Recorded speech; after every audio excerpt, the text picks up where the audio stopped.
Okay, let's address it. I need a fringe cut. I'm trying to grow my fringe out and like change my hairstyle, and that kind of involves like this. Today I'm talking about how British HRT absolutely sucks. It sucks, it's lame, it's bad. We don't have injections and we don't have, what is it called? Implants.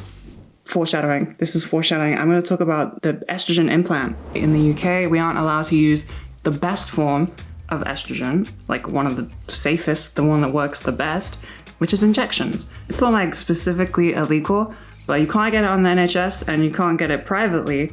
Nobody will prescribe it to you. Pharmacies are not allowed to dispense it, which means that we are left with patches, pills, gel. Those are lame ones. Pills, whilst they give you the most estrogen in one go and they're kind of the easiest because you just pop a pill every day, they are like super bad for you. It's kind of like how cis women take birth control and then like that's really bad for their body. It's on the same level as that. The first pass effect on your liver, where it goes through your liver and blasts your body with really high amounts of estrogen, is really bad for you. But the whole like oral route is bad for you. If you do like sublingual, where you put it under your tongue and let it melt, that's the same as like patches and gels in terms of safety, but I didn't know that at the time, and I just took gel. Gel is fine. I had a weird experience with it. I hated the goopiness, I hate the stickiness, I hate how you just, you have to stand there for like 5 minutes and just wait. My E levels are really good for a little while, and then I had a weird anxiety scare where one of my results was incredibly high estrogen levels, like not really possible. Ooh, camera.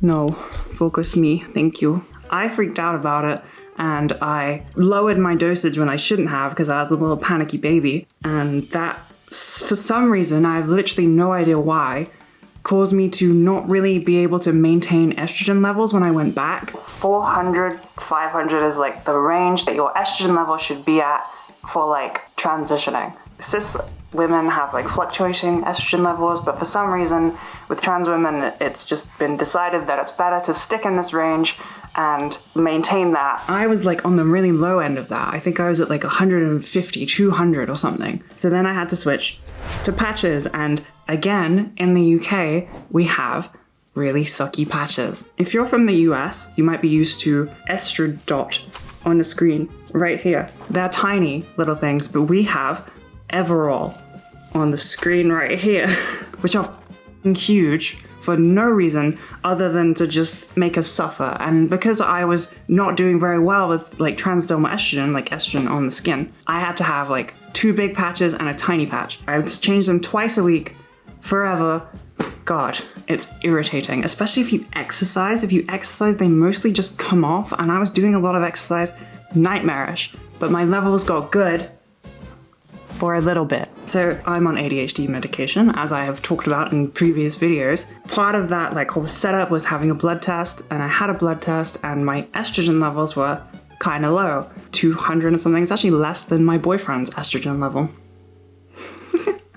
But because of that, I've had to switch again. I've had to be like, enough of this. I cannot do this. This sucks. I cannot plaster my body with giant Everall patches. I will go insane. Luckily for me, my ADHD provider is a private psychiatrist, and they said, "Hello, I can actually prescribe HRT to you. Shall we do that? Shall I prescribe HRT to you?"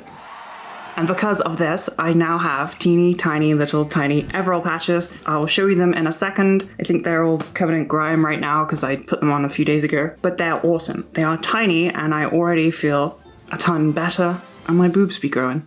The boobs be growing a little bit, you know? I don't know if it's psychosomatic. I don't know if I'm faking it, but they be growing. But it didn't actually stop there. I spoke to him about the previously foreshadowed thing. I've forgotten the word again. Implants. In the UK, implants are allowed, they're prescribed, but not on the NHS. I think companies don't really make them in the UK because they, if I remember correctly, they don't make money, so they just didn't do it. But they're like pretty normal in like the US and Australia. I think they're like one of the main estrogens used in Australia. I, being a little bit sneaky with my knowledge, asked him like, you know, would it be possible to try and import these things, I could use the implants. It would be less measuring on your behalf. It would be like way easier for me. I don't think that they're like illegal. I think you're allowed to prescribe them. Could you maybe look into it for me, please?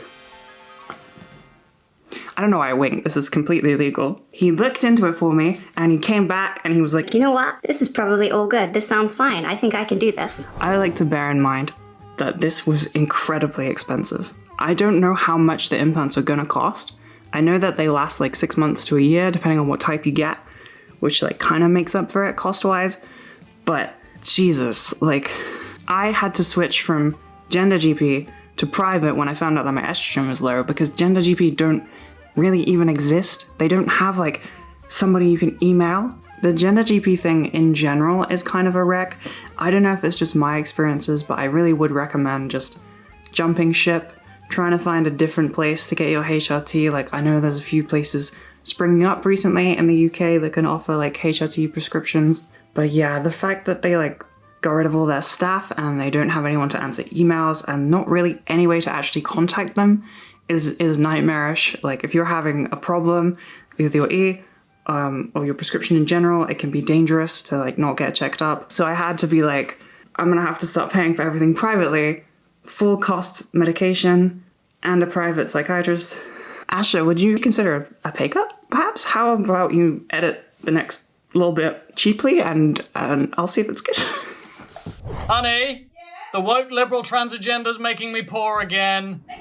So I've had to make this horrible decision because Gender GP barely exists and it's just a horrible state in the UK right now. My only other option was try a different private provider like Gender Care, who don't provide progesterone, which I want, or go through the NHS, and I already gave up my NHS like waiting list slot because I was private when it got presented to me. It's a wreck. I really like, there are not very many options, especially if like you're struggling with the basic options. Like if the transdermal estrogen isn't working, like it really isn't for me, it just doesn't for some people, then you're kind of screwed. I'm like, I have health anxiety. I could not take pills. I would be fearing for my life every day. So basically, I'm getting implants, which is gonna be really cool, and I can't wait to talk about it and see what it's like.